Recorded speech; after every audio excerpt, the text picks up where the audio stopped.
राज्यामध्ये अनेक ठिकाणी अवकाळी पावसाचा फटका बसत असताना सोलापूर जिल्हा मात्र तहानलेला आहे। पाण्याच्या संकटामुळे सोलापूर शहराला 5 ते 6 दिवसाआड पाणी पुरवठा तर अक्कलकोटमध्ये तब्बल 15 दिवसाआड पाणी पुरवठा सुरू आहे। मोहोळ तालुक्यातील सीना नदीचं पात्र पूर्णतः कोरडं झालंय। नदी पात्रातून सोलापुरातील दुष्काळ सदृश परिस्थितीचा आढावा घेतलाय आफताब शेख यांनी।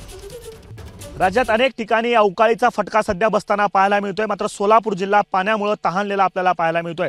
मोहोळ तालुक्यातून वाहणाऱ्या सीना नदीच्या पात्रात मी सध्या उभा आहे आणि सीना नदी अक्षरशः कोरडी ठाक पडल्याचं चित्र आपल्याला पाहायला मिळतंय। सीना नदीच्या नदी पात्रात मी सध्या आहे आणि आपण या ठिकाणी बघताय की संपूर्ण नदी जी आहे ती कोरडी ठाक पडली आहे। केवळ सीना नदीच नाही तर जिल्ह्यातील अनेक पाणीसाठे सध्या कोरडे ठाक आहेत। सोलापूर शहर आणि जिल्ह्याला पाणी पुरवठा करणारा मुख्य स्रोत असलेला उजनी धरण -50% पोहोचलेला आहे। त्यामुळे मागील अनेक दिवसांपासून उजनी धरणाची पाणी पातळी जी आहे सातत्याने घटताना आपल्याला पाहायला मिळते।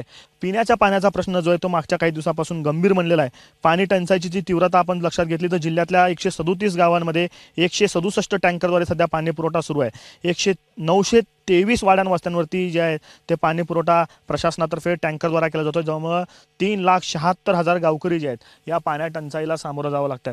केवळ सोलापूर शहराचा जर आपण विचार केला तर जवळपास 6 ते 7 दिवसाआड पाणी पुरवठा होतोय।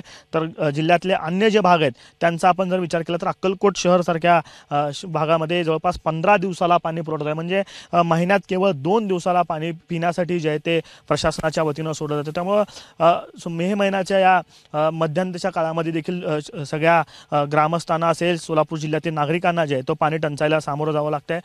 राज्यातल्या अनेक भागांमध्ये सध्या अवकाळीचा फटका बसतोय, शेतीचं नुकसान होत आहे, तर दुसरीकडे सोलापूर जिल्हा मात्र पाण्यामुळे तहानलेला आपल्याला पाहायला मिळतोय। कॅमेरा पर्सन युक्त दिसा आफताब शेख, एबीपी माझा, सोलापूर।